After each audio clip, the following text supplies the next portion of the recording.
quand vous étiez au pensionnat, vous étiez avec un frère et Oui, mon frère aîné était avec moi. vous étiez deux quand même. On était deux, puis on avait une tante qui était là. Ok. Alors, après un mois ou deux, les choses se sont placées. Mais j'ai trouvé ça difficile et on avait assez de difficultés avec la discipline et moi. Ah oui, Ouais. vous avez été puni souvent.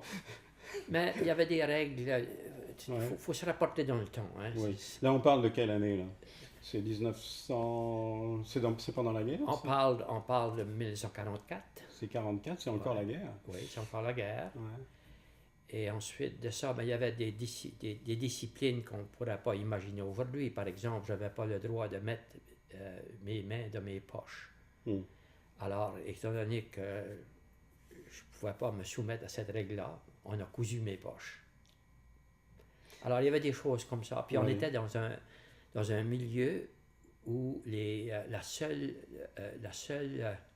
endroit pour les lépreux au Canada était au même endroit. Alors, on voyait à tous les jours les lépreux. On était séparés d'eux, par exemple, Ouais, ouais. par des fenêtres, mais on les voyait, ceux qui n'avaient plus de nez, ceux qui n'avaient plus d'oreilles, Ça devait être assez traumatisant pour ceux un qui enfant avaient de plus, 10 ans, quand même. ceux qui n'avaient plus de bras. C'était traumatisant, mais je ne me rappelle pas de ça comme un mauvais souvenir. Non? Ok. Non, je me rappelle surtout de ça comme avec beaucoup de compassion. Oui. Ouais, pour moi, je les ai jamais oubliés, je les ai toujours aimés.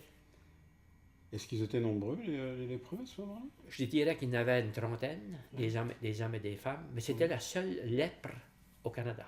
Oui, évidemment, la lèpre était en voie de disparition Oui. déjà à ce moment-là. Ouais.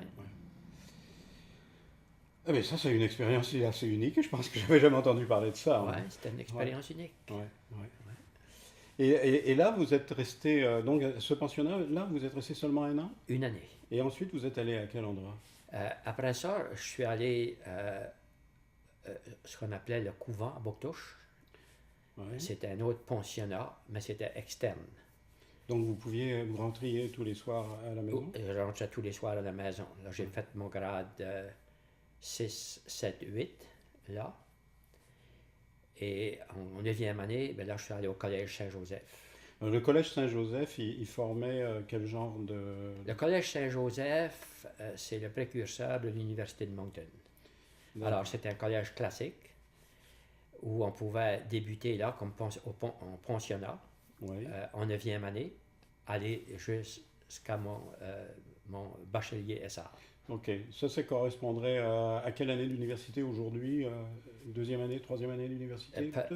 Ça serait un premier bac. Un premier bac, ouais. Ça serait 4 ans de... 4 ans d'université aujourd'hui, c'est quoi? Oui. C'est ça, hein, à peu Ouais, près. parce que j'ai terminé là à l'âge de 21 ans.